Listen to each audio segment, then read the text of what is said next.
Selamat siang Pak, selamat siang teman-teman semua. Perkenalkan, nama lengkap saya Silviana Santi, NIM 1803030082. Saya adalah salah satu mahasiswa Universitas Nusa Cendana Kupang, Fakultas Ilmu Sosial dan Ilmu Politik, jurusan Sosiologi, semester 5 kelas B. Baik, di video kali ini saya akan mereview buku dengan judul Perpindahan Hak Penyandang Cacat, karya William N. Nihil. Pertama-tama, sepanjang sejarah manusia, selalu ada orang-orang dengan kemampuan yang berbeda-beda. Dalam beberapa kasus, cerdas atau penyakit meninggalkan orang dengan permanen berubah, seperti karena polio dapat mengubah hidup Budok. Dalam kasus lain, seseorang terlahir dengan perbedaan fisik atau mental yang menimbulkan tantangan. Di Amerika Serikat, undang-undang tentang penyandang disabilitas sudah ada sejak era kolonial. Sebelum negara itu merdeka dari Inggris Raya, kehidupan di kolonial sangat keras, bahkan sulit bagi orang tanpa cacat untuk bertahan hidup. Tetapi mereka yang berjalan dengan pincang, kehilangan satu lengan, atau tidak dapat mendengar dengan baik, mungkin masih bisa melakukan kerja keras yang perlu dilakukan untuk hidup di perbatasan Amerika. Kolonial biasanya mendiskriminasi individu semacam itu. Lebih umum, komunitas yang dipimpin oleh amal Kristen merasa berkewajiban untuk membantu merawat tetangga mereka yang sedang cacat. Sejak awal, penjajah mengeluarkan undang-undang untuk melindungi penyandang disabilitas. Di Plymouth Colony, sebuah undang-undang disahkan pada tahun 1636 untuk memenuhi kebutuhan mereka yang tidak lagi berbadan sehat. Itu berlaku untuk semua pria yang menyediakan layanan militer untuk koloni. Sebuah undang-undang yang ada di Massachusetts yang disahkan pada tahun 1994 berkewajiban setiap kota untuk melakukan perawatan yang efektif dan membuat ketentuan yang perlukan untuk bantuan, dukungan, dan keamanan kepada orang yang terganggu secara mental. Namun pada awalnya hanya ada sedikit lembaga yang menyediakan perawatan bagi masyarakat. Untuk memenuhi undang-undang tersebut, sheriff setempat mungkin percaya bahwa perlu untuk menahan seseorang yang memiliki gangguan mental di dalam ruangan terkunci atau bahkan di penjara untuk perlindungan mereka. Di beberapa komunitas gereja lokal mungkin mengumpulkan uang untuk penyandang disabilitas yang miskin. Bahkan dengan niat terbaik, perlakuan terhadap individu penyandang disabilitas di kolonial Amerika. Beberapa komunitas untuk membatasi tanggung jawab mereka yaitu mengesahkan undang-undang terhadap orang luar penyandang cacat. Orang asing dengan disabilitas atau penyakit mental seperti itu mungkin diancam dengan dicambuk jika mereka tinggal di komunitas baru terlalu lama. Beberapa komunitas mulai mendirikan lembaga pada tahun 1700-an. Benjamin Franklin membantu mendirikan rumah sakit Pennsylvania pada tahun 1751, termasuk fasilitas untuk mengobati penyakit mental. Tetapi pengobatan tidak terlalu tercerahkan. Pada tahun 1956, petugas rumah sakit mengikat pasien ke dinding ruang bawah tanah. Rumah sakit yang menggunakan biaya bagi orang-orang yang datang untuk menyaksikan pasien berolahraga di halaman untuk membuat para pengunjung enggan. Ketika orang Amerika menangkan kemerdekaannya dari Inggris Raya selama Perang Revolusi dari tahun 1775 sampai 1783, banyak hal berubah di Amerika Serikat yang baru. Dengan kemerdekaan muncul tanggung jawab baru bagi warga negara, termasuk hak untuk memilih dan kebutuhan untuk membuat undang-undang sendiri. Mereka yang dianggap masyarakat cacat seringkali tidak menikmati hasil perang, revolusi, atau hak-hak yang dihasilkan perang. Banyak politisi menganggap penyandang disabilitas sebagai beban potensial bagi pemerintah. Para penyandang disabilitas harus dirawat dan hanya sedikit keluarga yang dapat merawat anggota keluarganya sendiri. Hal ini menyebabkan beberapa negara bagian mengeluarkan undang-undang baru yang dirancang untuk membatasi jumlah penyandang disabilitas di populasi negara bagian mereka. Undang-undang semacam itu tidak sepenuhnya baru dan telah ada di beberapa koloni sebelum perang. Hukum ini berlaku bagi mereka yang ingin bermigrasi ke Amerika Serikat. Undang-undang tersebut terkadang disebut Undang-Undang LPC dengan inisial singkatan dari kemungkinan besar akan menjadi tuntutan publik. Undang-undang yang lain berprasangka buruk terhadap penyandang disabilitas disahkan selama beberapa dekade revolusi Amerika. Salah satu jenis hukum yang menargetkan hak suara. Di tahun 1918-21, Massachusetts mengesahkan undang-undang yang melarang pria manapun di bawah perwakilan orang lain untuk memberikan suara. Virginia mengesahkan undang-undang pada tahun 1830 yang menolak pemungutan suara kepada siapapun yang berpikiran tidak sehat. Istilah yang umum bisa mencakup penyakit mental yang dapat didiagnosis, serta gangguan spektrum autisme, gangguan bicara, cacat intelektual dan perkembangan atau kondisi yang lain. Selama 3 dekade berikutnya, hampir selusin negara bagian tambahan mengesahkan undang-undang dan menolak memberikan suara kepada pria manapun yang dianggap tidak mampu secara mental atau di bawah perwalian. Undang-undang ini didasarkan pada asumsi bahwa seseorang dengan penyakit mental atau cacat intelektual tidak dapat mengambil keputusan yang bijaksana dalam pemungutan suara. Selama era kolonial dan revolusioner, orang Amerika melakukan upaya untuk meningkatkan kehidupan orang-orang yang kurang beruntung, termasuk yatim piatu. Dalam hal ini yaitu orang miskin, orang-orang dengan penyakit, dan orang-orang dengan penyakit mental. Hanya beberapa institusi yang dibangun, baik swasta maupun publik. Pada awal 1800-an,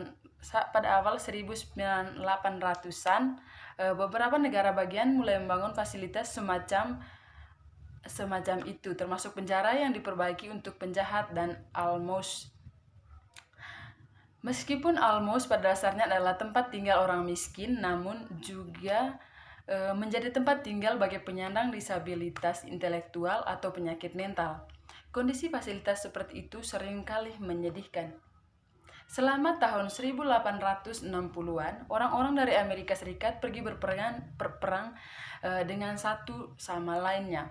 Lebih dari 6.000 orang Amerika termasuk Amerika Utara berbaju biru dan Selatan berpakaian abu-abu tewas selama perang saudara yang ada di Amerika pada tahun 1961 sampai 1865. Selain itu, puluhan ribu orang terluka, banyak diantaranya kehilangan anggota tubuh atau mata atau menderita luka permanen lainnya. Veteran dengan penyandang disabilitas kesulitan mencari pekerjaan, tetapi dengan meningkatnya fotografi, para veteran yang terluka dan veteran penyandang disabilitas tidak bisa diabaikan. Setidaknya 45.000 orang muncul dari perang dengan satu atau lebih anggota tubuh yang diamputasi.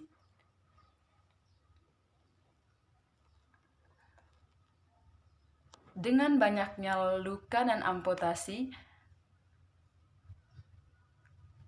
industri baru pun berkembang, yaitu dengan menyediakan anggota tubuh buatan dan perangkat adaptif lainnya untuk para veteran yang sedang terluka.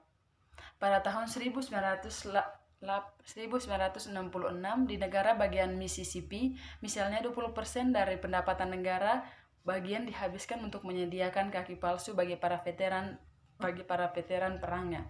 Penemu yang giat membuat perbaikan dalam protesis, yaitu paten kursi roda pertama dikeluarkan pada tahun 1869. Inovasi semacam itu membantu meningkatkan kehidupan para veteran perang serta penduduk sipil.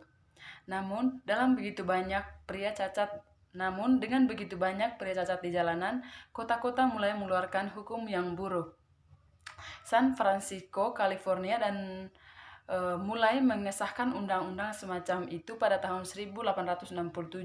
Undang-undang tersebut melarang siapapun yang sakit, cacat, dimutilasi, atau cacat dengan cara apapun sehingga menjadi objek yang tidak sedap dipandang atau menjijikkan, agar tidak terlihat di jalan-jalan kota. Kota lain seperti Chicago mengeluarkan undang-undang yang serupa. Selama setengah abad, setelah Perang Saudara, sekolah tunarungu dan tunanetra meningkat secara dramatis.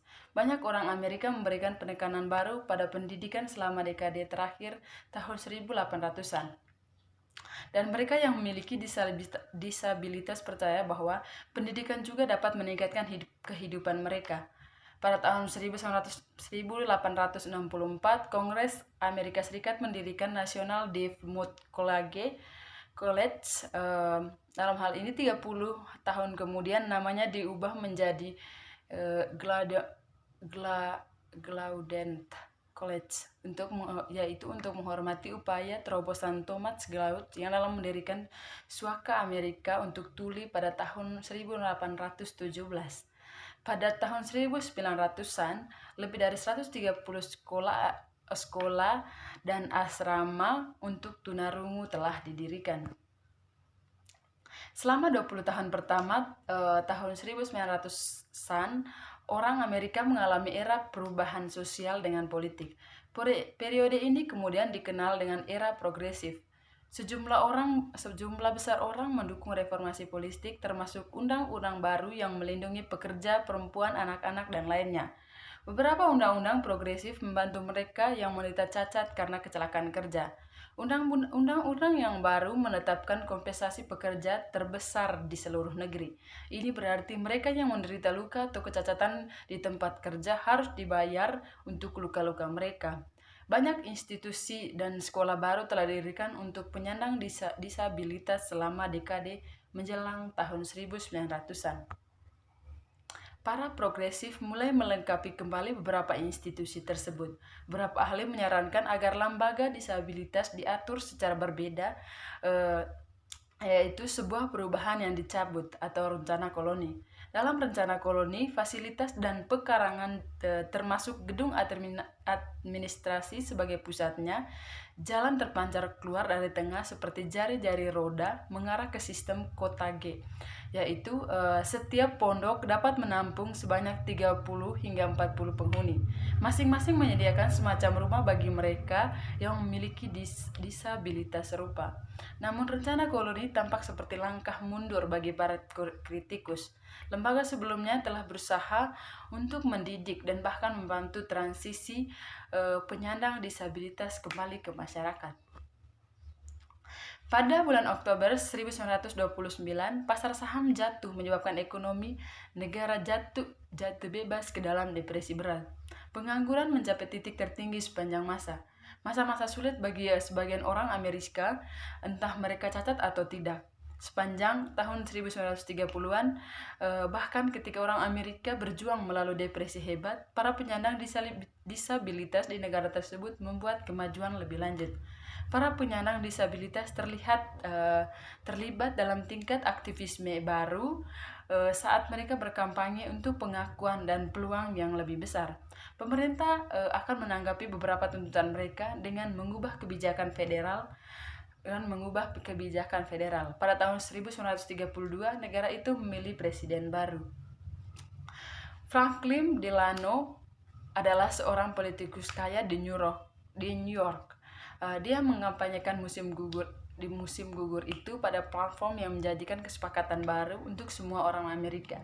Dia bertekad untuk melawan efek depresi yang menghancurkan. Menyusul pelantikannya pada Maret 1933. Dengan bantuan Kongres, ia meluncurkan paket kebijakan yang dirancang untuk membantu pemulihan ekonomi bangsa. Bagi penyandang disabilitas di Amerika Serikat, ada peluang di depan mata. Presiden sendiri hidup dengan disabilitas. Pada tahun 1921, di usia akhir 30-an, dia terjangkit polio dan kehilangan fungsi kakinya. Secara pribadi, dia menggunakan kursi roda, namun tidak ingin publik mengetahui dirinya lumpuh dari pinggang ke bawah, sehingga di depan umum ia meninggalkan kursi rodanya di rumah. Dia berjalan menggunakan satu set kawat gigi di kakinya, biasanya dengan seseorang berjalan di sampingnya. Selama musim panas tahun 1935, RUU yang diusulkan mengalami berbagai perubahan hanya untuk muncul sebagai undang-undang jaminan sosial. Undang-undang baru ditandatangani oleh Presiden pada tanggal 14 Agustus 1935. Undang-undang Jaminan Sosial tahun 1935 mencapai lebih dari itu. Untuk pertama kalinya dalam sejarah Amerika Serikat, rehabilitas kejuruan memperoleh kewenangan pada pandangan permanen sebagai program pemerintah. Jutaan dolar federal disisihkan untuk rehabilitasi kejuruan dan untuk merawat anak-anak penyandang cacat. Pemerintah federal mendedikasikan lebih banyak sumber daya dan uang untuk para penyandang disabilitas di negara ini daripada sebelumnya. Namun, hanya 2 kelompok penyandang disabilitas yang langsung menerima manfaat tunai sejak tahun 1935.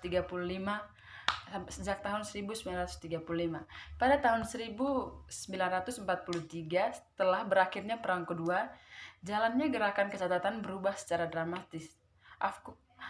Advokat untuk penyandang disabilitas mulai menggunakan tidak seperti sebelumnya bahasa yang menekankan hak asasi manusia, kesetaraan, dan diskriminasi. Penyandang disabilitas tidak lagi menerima sikap sosial yang mengharapkan mereka untuk diam, tidak terlibat, dan menyendiri. Individu dengan penyandang cacat bersiap untuk tempat yang lebih besar dalam masyarakat dan mengharapkan masyarakat untuk menyesuaikan diri dengan mereka. Daripada prasangka dan diskriminasi terhadap mereka adalah hal-hal yang sebelumnya diterima oleh banyak orang Amerika penyandang disabilitas sebagai cara hidup mereka, tetapi sekarang sudah tidak lagi.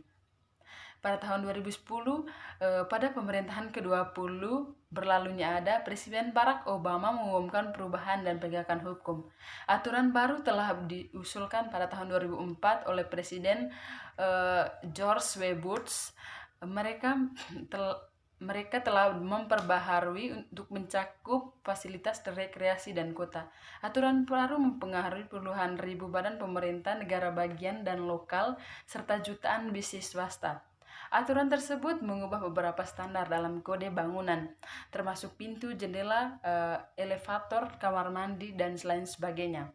Selain itu, dengan disahkannya Undang-Undang Perawatan Kesehatan Terjangkau pada tahun 2010, penyandang disabilitas tidak dapat lagi tolak untuk mendapatkan jaminan perawatan kesehatan karena kondisi yang sudah ada sebelumnya.